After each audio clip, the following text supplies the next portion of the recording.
भ्याक्कु हेर्ने चाहिँ साथी हो, मान्छे चाहिँ एकदम धेरै छ है। हेर्नुहोस् हाम्रो 2 नम्बरको रोड पनि एकदम राम्रो खनिसकेको छ। पानी पो पर्यो त हौ।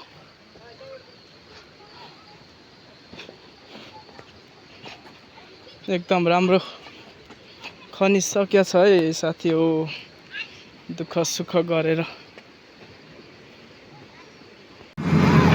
ब्रेकरै हान्नु सकेको छैन मिसिनले। ब्रेकर के भयो, ब्रेकर गयो जस्तो छ हौ। ब्रेकरको पाइपहरू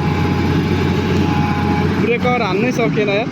खै हरियो मकैहरू त खानुहुन्छ?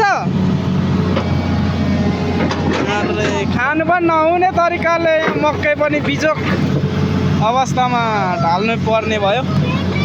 भर्खर यस्तो मात्र हुँदैछ।